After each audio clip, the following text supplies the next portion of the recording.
வைத்தியா, அறிவு கட்ட மாமா, 4 நாள்ல தீர வேண்டிய வியாதிக்கு 48 நாள் மருந்து கொடுத்து ஊரை ஏமாத்துற. அதே மாதிரி நினைச்சா என்னையா?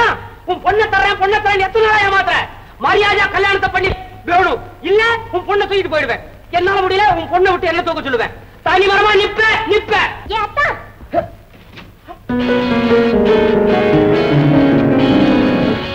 இத பாரு, நீதான் என் புருஷன் அப்பா முடிவு பண்ணிட்டாரு.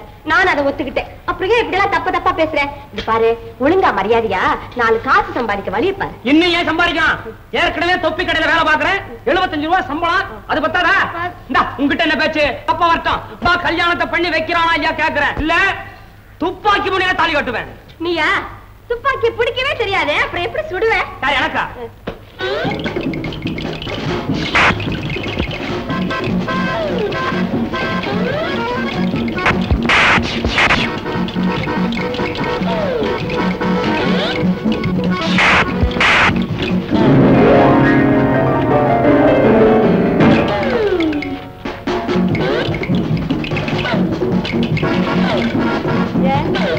எடுக்க வந்தியா?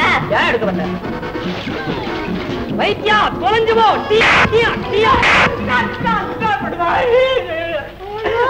ஐயோ, அடப்பாவி, அநியாயமா ஒருத்தரை சுட்டுட்டியே.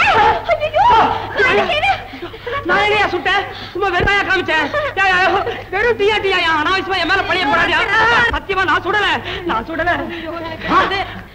ஏடா உருப்படாத பயமா? ஏண்டா இந்த ஆளு சுட்டு தள்ள? ஐயோ, ரத்தம் வழியுது. ஐயா, தெரியாதனமா மர்மம் செய்துட்டான். ஐயா மன்னிச்சுங்க, போடுறேன். மரும சுடலையா? தோட்டத்தை தகராறு, பங்காளி என்ன சுட்டுட்டான். உருப்படாத பையன், நீ சும்மா நிக்கிறியா? தவிக்கிறாரு. ஏதோ